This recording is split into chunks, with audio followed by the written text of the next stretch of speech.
Palestinian thing started by Yasser Arafat, an Egyptian person. And he claimed to be Palestinian. Then he wanted to destroy Israel. That was his quest. Built an army, moved to Jordan. In Jordan, he tried to overthrow the Jordanian king. 20 years or so. Please forgive me, I'm not sure about the years, but many years in Jordan. Then he ended up clashing with the Jordanian king. Then Black September happened. Thousands of civilians were caught up in the fire on both sides. And the Jordanian king kicked him out of Jordan. They moved to Lebanon. Within no time in Lebanon, the civil war started, one of the nastiest wars of the region. They destroyed Lebanon completely. Then they expected from us to fight on behalf of their cause. So they started the first Palestinian Intifada. When the masked men came into our school and asked us to leave, they said, go to the checkpoints and throw rocks on the Israeli army. We thought that was a great idea. We loved it because we wanted to escape the class and the border. And it was our opportunity to be freedom fighters. So we ended up going to the checkpoints, throwing rocks, clashing with the soldiers. And of course, at that time, we did not understand, how dangerous is that. And many people say today, hey, they're just children throwing rocks at the soldiers.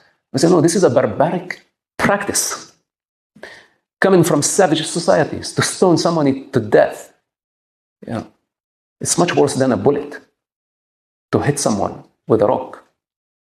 But Yasser Arafat wanted to show the image of a Palestinian child throwing a rock at an advanced tank. And that got the global attention. And of course, as children, we did not understand his game at all. We just were, anything. I don't want to go to that class. I want to go to the checkpoint. And we became rebels. I remember we were just 10 or 12 years old and we're just throwing rocks at the Israeli vehicles. On a daily basis, that was our job. And for 3 years, we did not go to school. 3 years. They paralyzed the educational system. Then they paralyzed the economy. Then they shut down the stores. If the vehicles moved during the day, they burnt people's houses, people's vehicles. They scared everyone. They kidnapped women. They killed people for the suspicion of collaborating with Israel. And not to mention the clashes with the IDF that resulted also in civilian casualties. It just, things went completely out of control. So the first targeted schools and universities. And today when I look what's happening in the United States, it's just opened my trauma. Like I now remember, it's like where exactly we were before things got really bad in the West Bank and Gaza. So I was supposed to die and get crucified on behalf of corrupt leaders in Tunisia, in the diaspora, in Qatar, in Turkey, cultivating wealth, making billions of dollars, while we're drowning in despair, in pain, in chaos, no order. And today, when I just stand and say, what is Palestine? And when I challenge the pro-Palestine, what is that? What does it stand for? Or what is a Palestinian? Because I lived it.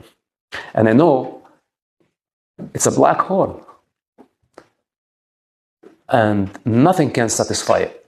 Nothing. And it's so conflicted, this identity called Palestine. And this is why when they say, free Palestine, I don't know what Palestine they are talking about.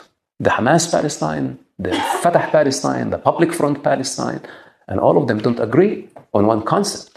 They don't agree on constitution. They don't have a compass.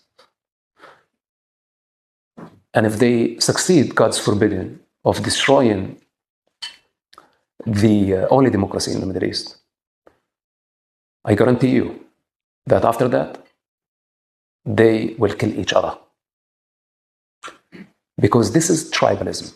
And we are caught up in the situation of a 7th century tribalism.